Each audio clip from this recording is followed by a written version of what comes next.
Baik, bismillahirrahmanirrahim. Assalamualaikum warahmatullahi wabarakatuh.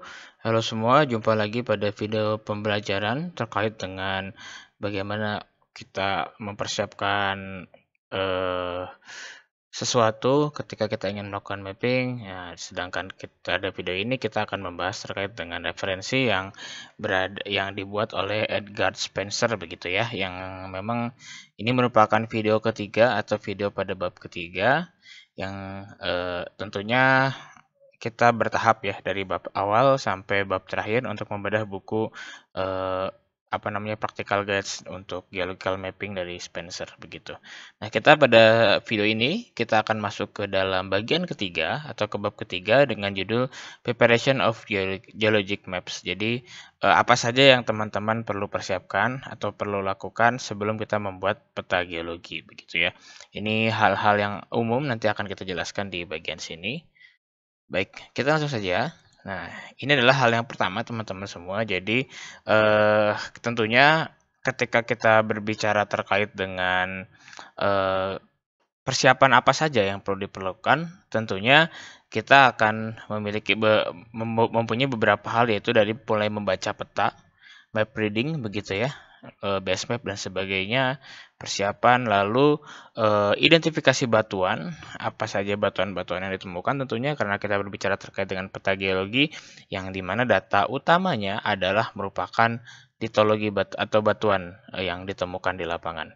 Gitu. Lalu structural measurement tentunya batuan-batuan yang kita temukan sering sekali memiliki juga fitur-fitur struktur geologi seperti adanya bidang perlapisan, lalu adanya cleavage untuk di metamorf atau foliasi nantinya, atau ada lineasi, sesar dan sebagainya begitu ya. Dan tentunya nanti setelah dilakukan itu semua, kita akan melakukan proses drafting.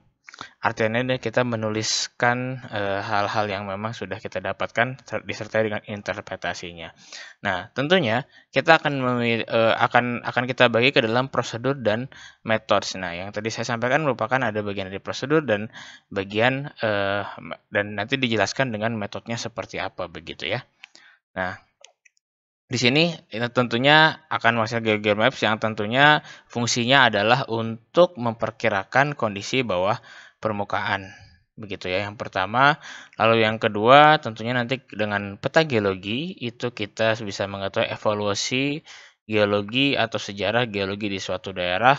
Lalu saat ini juga peta geologi ini dimanfaatkan untuk perkembangan suatu kota begitu ya, tata kota begitu. Apakah kita akan membuat jalan di sini, bendungan dan sebagainya begitu.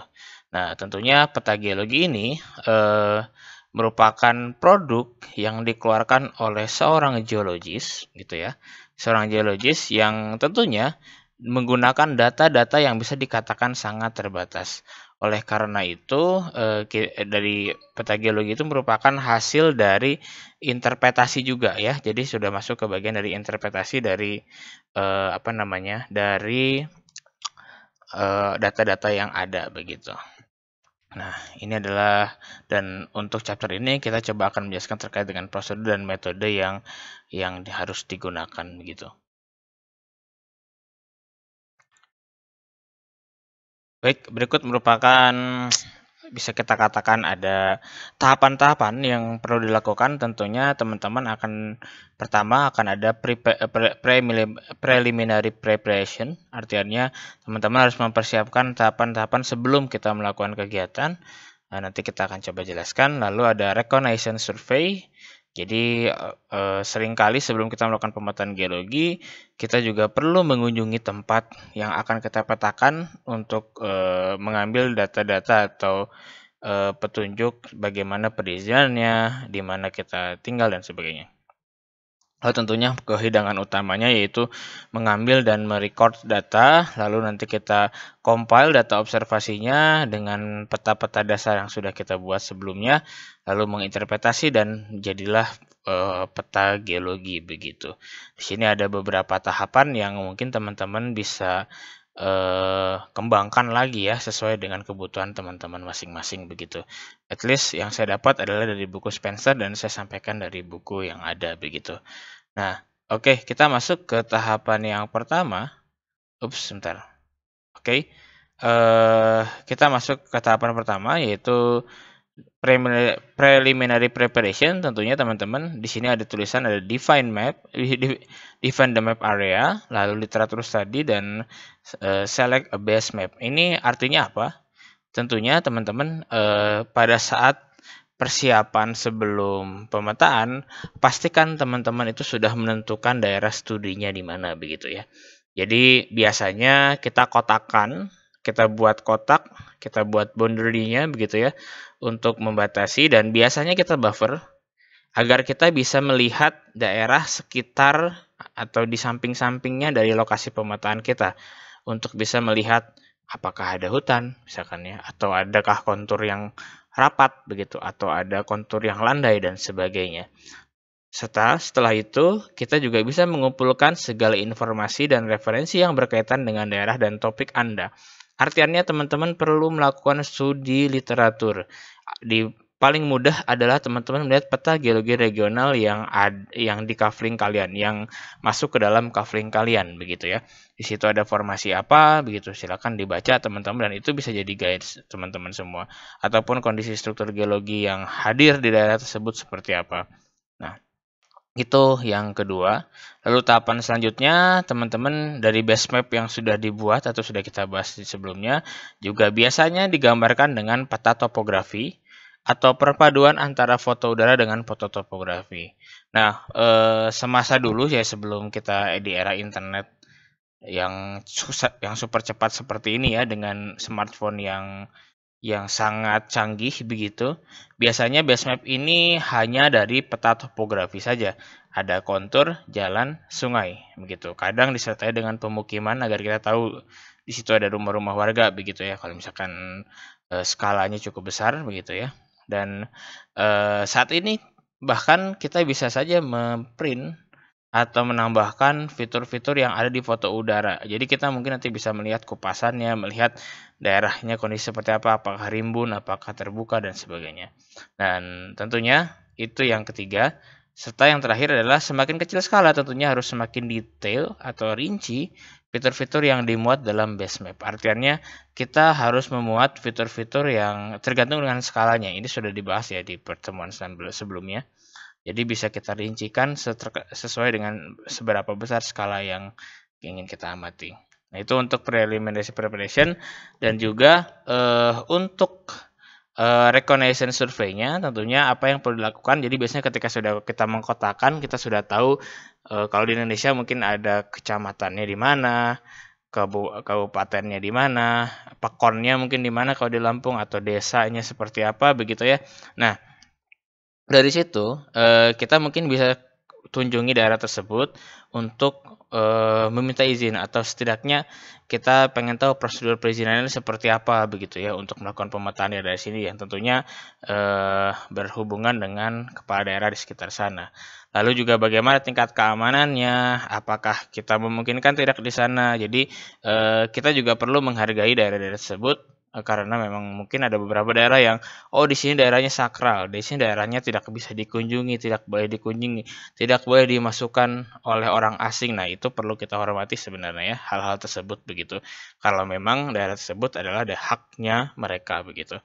Lalu akomodasi tentunya kita berkaitan dengan penginapannya seperti apa, lalu bagaimana teman-teman nanti makan di sana, transportasinya seperti apa, dan sebagainya. Itu yang berkaitan dengan hal teknis untuk kegiatan pemetaan, bukan hal akademisnya ya, hal teknisnya begitu.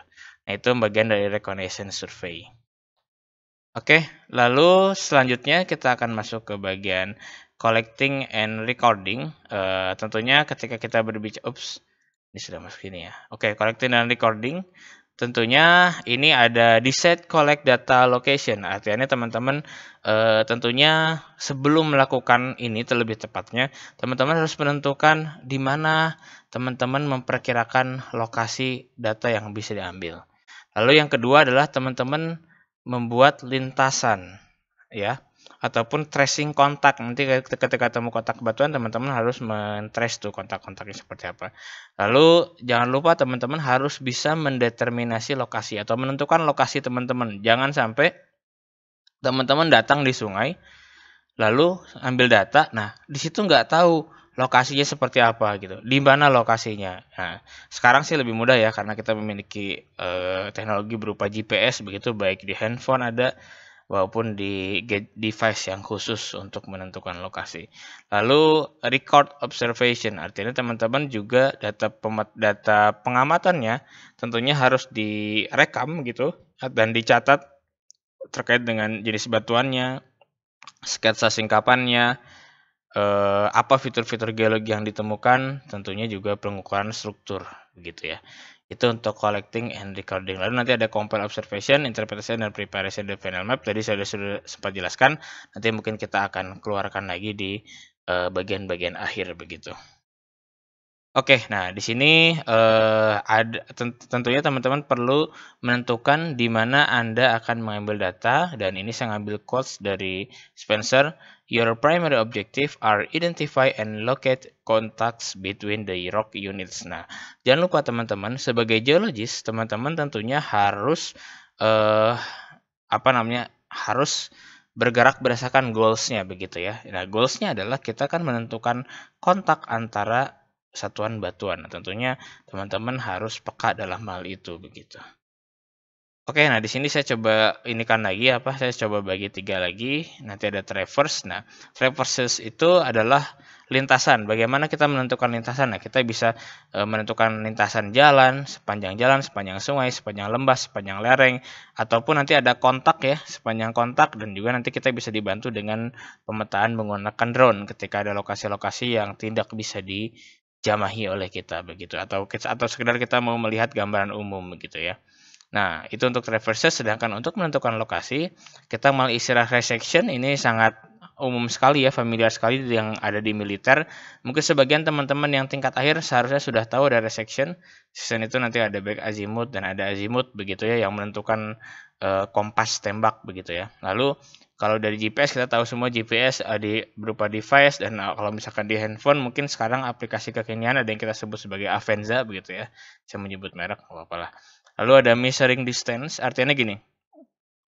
Ini adalah lokasi terukur, misalkan lintasan tertutup misalkan ya. Kita membuat lintasan terbuka atau tertutup bisa sama-sama. Nah, misalkan teman-teman mempunyai satu titik teman-teman di rumah teman-teman. Teman-teman tahu di peta itu rumah teman-teman di mana ya. Lalu teman-teman berjalan 100 meter ke arah utara. Nah, teman-teman gambarkan garis 100 meter sesuai skala peta, tentunya nanti disesuaikan ke arah utara. Nah, itu model-model dari measuring distance. Jadi kita nggak perlu resection, nggak perlu pakai GPS, tetapi kita harus mencatat setiap jarak yang kita jalani di lintasan tersebut dan arahnya spesifik begitu ya, azimuthnya berapa.